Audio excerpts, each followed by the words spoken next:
உன்னை விட்டா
வாழ்ந்து வந்தேன் அண்ணா.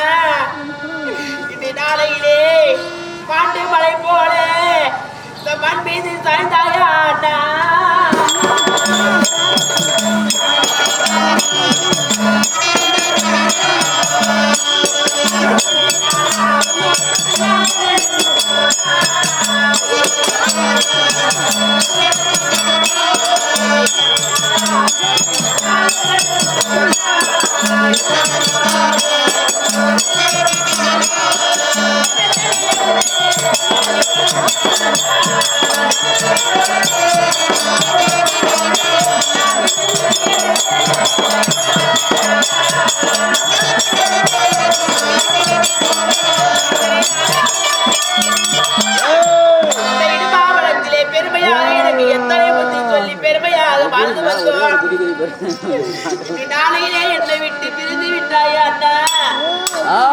எனக்கு யாரும் ஆதரவு இல்லாமல் ஆமா.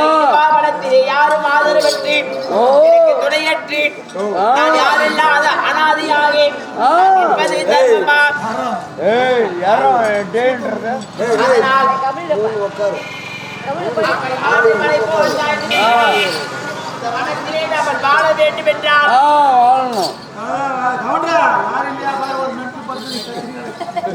அப்படி இருந்தால் யார் என்ன அண்ணா அரவணைத்தாரோ அவரிடத்திலே சென்று எனக்கு வாழ வழி கிடைக்க வேண்டும் என்று அவரிடத்திலே கேட்கலாம். அம்மா அம்மா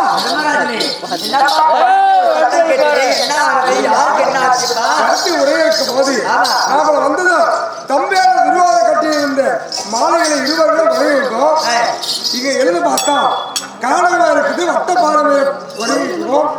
திடீர்னு ஒரு சத்தமானது கேட்டதோட தம்பியான பீமன் இல்லை நம்ம 5 பேரை மட்டும்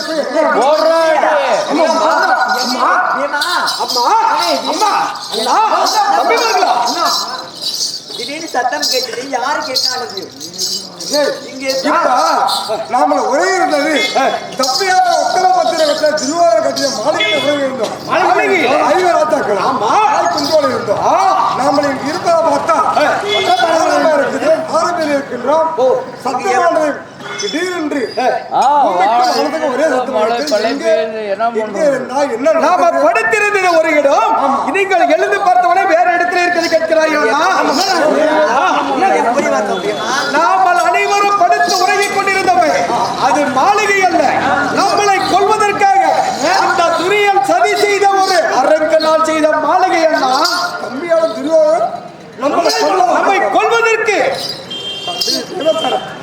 தம்பியை பத்தி தம்பியான உத்தமன் துரியோதன உத்தமன் வருவதற்காக கட்டி வச்சிருந்த மாளிகை இருந்தோம். அண்ணா அந்த மாளிகை எப்படி செய்யப்பட்டது யார் எனக்கு அந்த அறிவுரை சொல்லி தெரியுமா?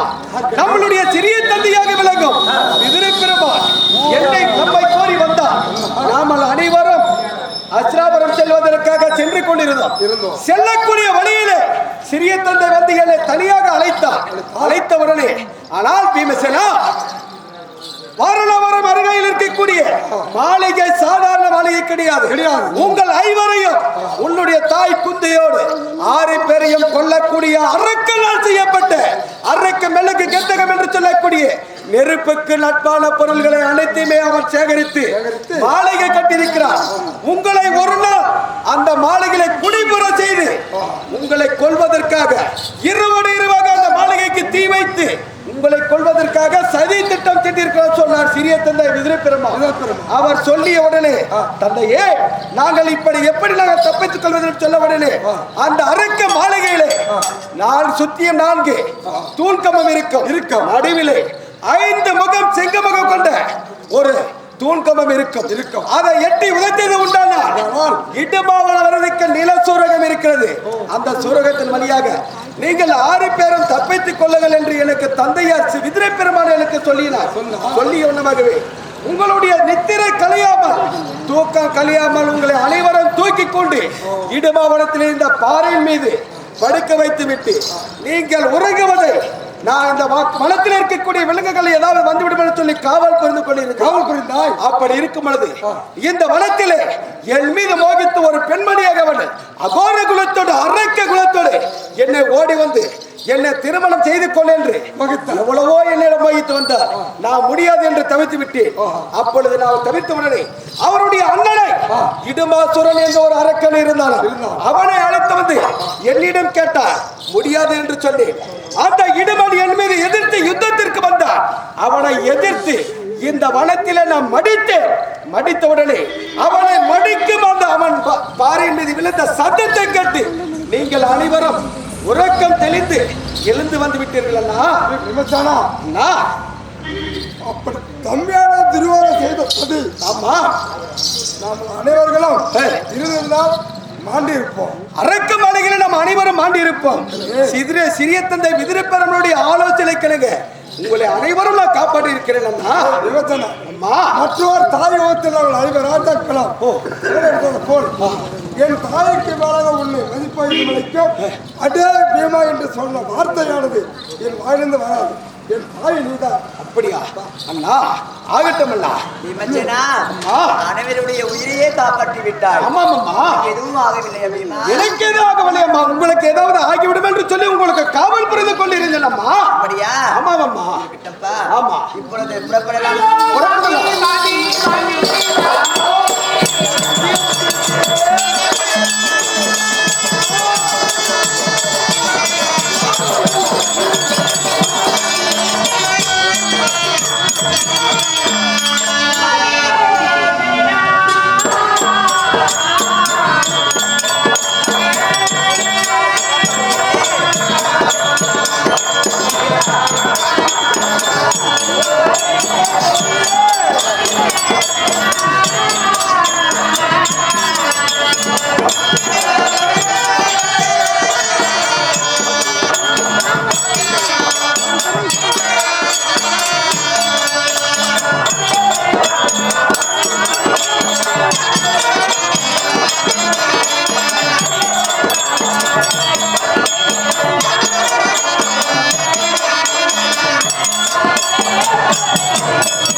யாரப்பா இது? யாரா சொல்வது இதுதானா?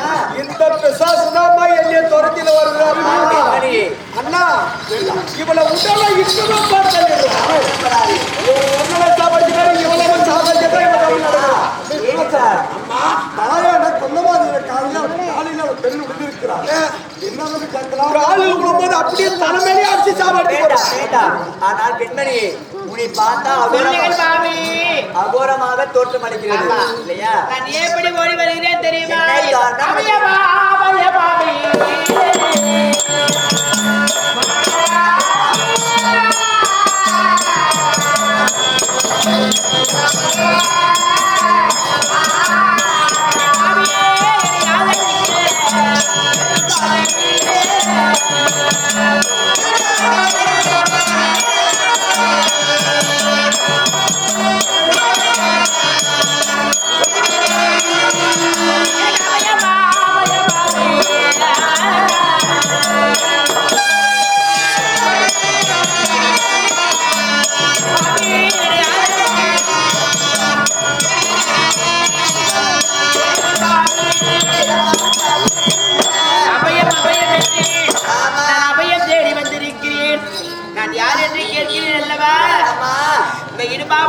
வாழ்ந்து வரக்கூடிய இடுபாதுரனுடைய தங்கை என்னுடைய பெயர் இடுமி அத்தை.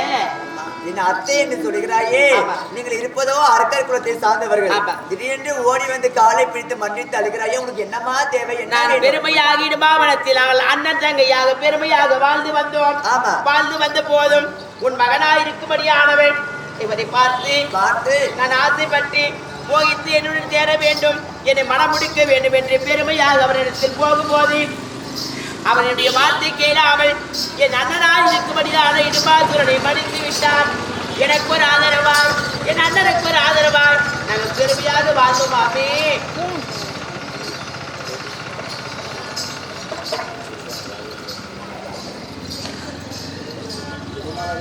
அப்படி பெருமையாக வாழ்ந்து வந்தோம். உன் மகனாகப்பட்டவர் என் அண்ணாவை கொன்று விட்டார். அப்படியா? அப்படி எனக்கு யாரும் துணை இல்லாமல் அண்ட ஒருவர் இல்லை, எனக்கு ஆதரிக்க யாரும் இல்லை. அப்படி என்று ஓடி வந்திருக்கிறேன். உங்கள் பாதமே சரணாகதி என்று பாமி. மலக்கண்ணி சற்று அந்த பிரமிரம்மா, நான் பேசி பார்க்கிறேன்.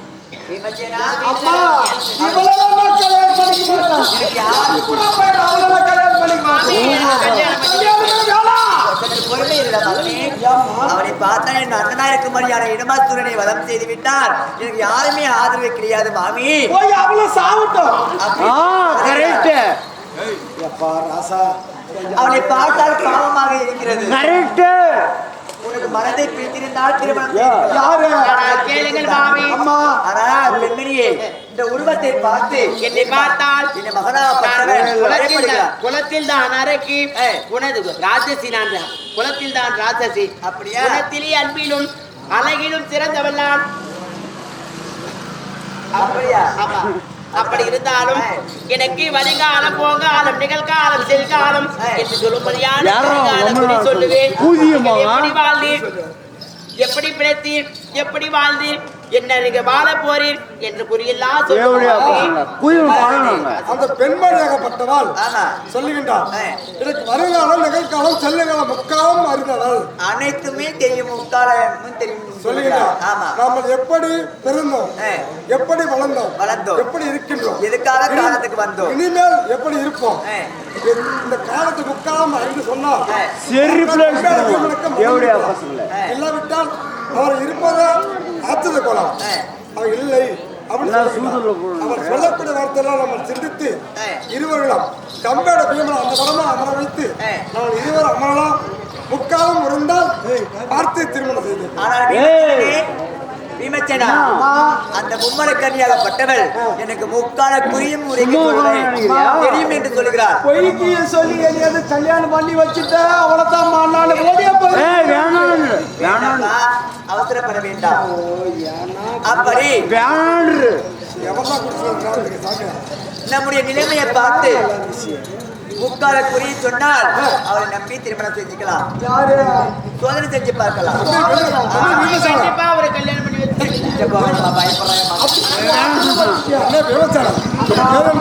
அந்த பெண்ணானவள் சொல்லுகிறார் முக்காலம் தருகின்றேன்.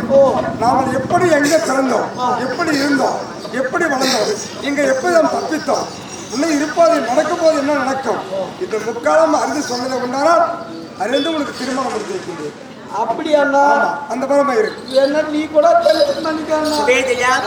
நல்ல நேரம் மதுமைக்குரிய தாயார் சின்ன பொண்ணு அம்மையார் நம்முடைய விழா மேடையில் கலந்து கொண்டு பொன்னான